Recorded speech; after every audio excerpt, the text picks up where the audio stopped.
രാവിലെ നടക്കാൻ പോകാൻ പറ്റിയില്ല കേട്ടോ, ഹെവി റെയിനായിരുന്നേ. പിന്നെ അടുക്കളയിൽ കയറി കാത്തൂന് കൊണ്ടുപോകാനുള്ളതൊക്കെ റെഡിയാക്കി വെച്ചതിന് ശേഷം മീൻ വാങ്ങിക്കാൻ വേണ്ടി പോയി. കുറച്ച് ദിവസം കൊണ്ട് കടയിൽ നിറയെ നെമ്മീനുണ്ട്. ഇതാണ് സൈസ്, ചെറിയ നെമ്മീനാണ്. ഇത് സീസണൽ മീനല്ലേ, അപ്പോൾ എപ്പോഴും കിട്ടുന്നതല്ലല്ലോ എന്ന് വിചാരിച്ചൊരു 4-5 എണ്ണം അങ്ങ് വാങ്ങിച്ച്. പിന്നെ അവിടെ ഉണ്ടായിരുന്ന ചട്ടിയെല്ലാം നുള്ളിപ്പറക്കി വെച്ചുകൊണ്ട് മീനിറക്കുന്ന തിരക്ക്. എനിക്ക് നെമ്മീൻ, ചൂര, ഇതുപോലെ അയല, കൊഴിയാള, ഇതുപോലെ വലിയ മീനൊക്കെ അറുത്ത് കഴുകിയെടുക്കാൻ വേണ്ടി പെട്ടെന്ന് പറ്റുമേ. ഇവിടെ സൂരജിന് മീനില്ലാതെ പറ്റൂലല്ലോ, അപ്പോൾ പിന്നെ ഞാൻ കുറച്ച് കൂടുതൽ മീൻ വാങ്ങിക്കുന്ന കൂട്ടത്തിലാണ്. ബിക്കോസ് നമ്മൾ ഇറച്ചി ഉപയോഗിക്കാറില്ല, അപ്പം മീനാണ് അതിന് പകരം നമ്മൾ ഉപയോഗിക്കുന്നത്. പെട്ടെന്ന് മീനൊക്കെ കഴുകി വൃത്തിയാക്കിയിട്ട് ഇനിയിപ്പോൾ അതിനെ ഡിവൈഡ് ചെയ്തെടുക്കണമല്ലോ.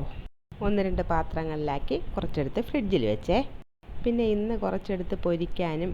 പിന്നെ ഫിഷ് മോളി, ഞാൻ വെക്കുന്ന ഫിഷ് മോളി എങ്ങനെയാണെന്ന് കാണിച്ചു തരാം. തേങ്ങാപ്പാലൊന്നുമല്ല ഞാൻ ഒഴിക്കുന്നത്, തേങ്ങ അരച്ച അരപ്പാണ് ഉണ്ടാക്കുന്നത്. ഇത് ഫിഷ് മോളി ഉണ്ടാക്കാൻ വേണ്ടി മീൻ പൊരിക്കുന്നതാണേ. ഞാൻ നേരത്തെ നിങ്ങൾക്ക് കാണിച്ചിട്ടുള്ളത് തന്നെ 2 പാൻ വാങ്ങിയത് കാണിച്ചിട്ടുണ്ടായിരുന്നല്ലോ. അതിലൊരെണ്ണം ഇന്ന് ഇനാഗുറേഷൻ ചെയ്യാമെന്ന് വിചാരിക്കുന്നു. അപ്പം ഒരു പാത്രത്തിൽ ഫിഷ് മോളി വെക്കാനുള്ളത് ഫ്രൈ ചെയ്യാൻ വേണ്ടിയിട്ട്, ഒരെണ്ണം നമുക്ക് ശരിക്കും ഫ്രൈ ചെയ്യാൻ വേണ്ടിയുള്ളത് വേറൊരു പാത്രത്തിൽ.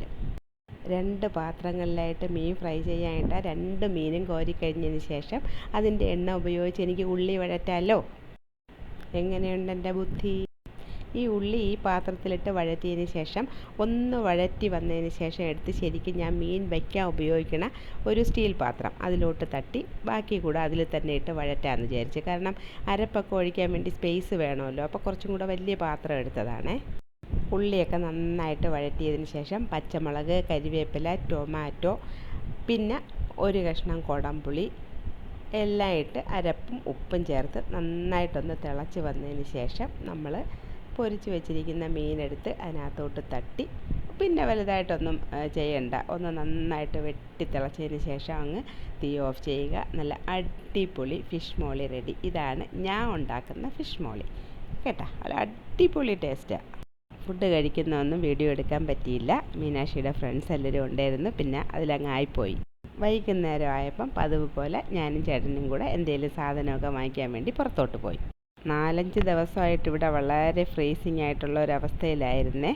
അതെന്താണെന്ന് ഞാൻ അവസാനം പറഞ്ഞു തരാം. ഇപ്പം ഞാൻ എന്താ പുറത്ത് പോയി കുറച്ച് സാധനങ്ങൾ, പിന്നെ രാത്രിക്കലത്തേക്കുള്ള ഫുഡ്, ഇതെല്ലാം വാങ്ങിയിട്ട് ഞാനും ചേട്ടനും കൂടെ തിരിച്ചു വന്നു. 4-5 ദിവസമെങ്കിലും ആയിക്കാണും ഞാൻ വീഡിയോസ് എന്തെങ്കിലും അപ്ലോഡ് ചെയ്തിട്ട്. വീഡിയോസ് ഇടാനും പറ്റാത്ത, ഒന്നും ചെയ്യാൻ പറ്റാത്ത ഒരു ഫ്രീസിങ് ആയിട്ടുള്ള അവസ്ഥയിലായിപ്പോയി ഒരു 4-5 ദിവസം.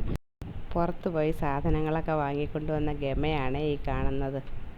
പിന്നെ നമ്മൾ പുറത്ത് പോയി വാങ്ങിക്കൊണ്ടുവന്ന സാധനങ്ങളും രാത്രിക്കലത്തേക്കുള്ള ഫുഡും എല്ലാം സൂരജ് പോയി എടുത്തുകൊണ്ട് വീട്ടിനകത്തുകൊണ്ട് പോയി വെച്ചേ. എന്തൊക്കെ വാങ്ങിയിട്ട് വന്നെന്ന് ഞാൻ കാണിച്ചു തരാം. കുറച്ച് വെജിറ്റബിൾസും, പിന്നെ രാത്രിക്കലത്തേക്കുള്ള ഇടിയപ്പം, ഒറട്ടി, പിന്നെ വീട്ടിൽ ചുട്ട കുറച്ച് ദോശ. ഞാൻ ഉച്ചയ്ക്ക് ഫുഡ് കഴിക്കുന്നതൊന്നും കാണിച്ചില്ലല്ലോ, അതെല്ലാം ഇപ്പം കാണിച്ചു തരാമേ. കണ്ട, ഉച്ചയ്ക്ക് ഉണ്ടാക്കിയ ഫിഷ് മോളി, പിന്നെ ഫിഷ് ഫ്രൈയുടെ ബാക്കിയുണ്ട്. പിന്നെ രാത്രിക്കലത്തേക്ക് ഗ്രീൻ പീസ് കറി ഉണ്ടാക്കി. പുറത്തുനിന്ന് ഡിഷ് മാത്രമേ വാങ്ങിയുള്ളൂ, കറി വീട്ടിലാണ് ഉണ്ടാക്കിയത്. അപ്പം എല്ലാവരും കൂടെ ഇരുന്ന് ഫുഡ് കഴിച്ചേ. ഇടിയപ്പം, ഒറട്ടി, ദോശ, ഗ്രീൻ പീസ് കറി, പിന്നെ ഫിഷ് മോളി ഉണ്ടായിരുന്നു, ഫിഷ് ഫ്രൈ ഉണ്ടായിരുന്നു.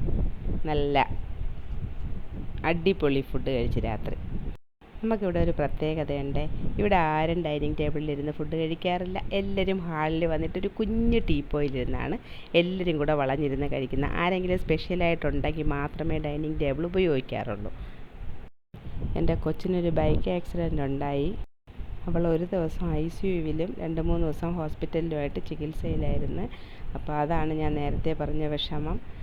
എന്തായാലും വേറെ കുഴപ്പങ്ങളൊന്നുമില്ലാതെ അവൾ വീട്ടിൽ വന്നു. തീരെ വയ്യായിരുന്നു, തലയൊക്കെ അടിച്ചതാണ്, ഒരുപാട് ബുദ്ധിമുട്ടായിരുന്നു. അപ്പം ദൈവം സഹായിച്ചു. അവളിപ്പോൾ റെസ്റ്റ് എടുക്കുകയാണ്. 2-3 ആഴ്ച റെസ്റ്റ് വേണമെന്ന് ഡോക്ടർ പറഞ്ഞിട്ടുണ്ട്. ദൈവാനുഗ്രഹം. Thank God.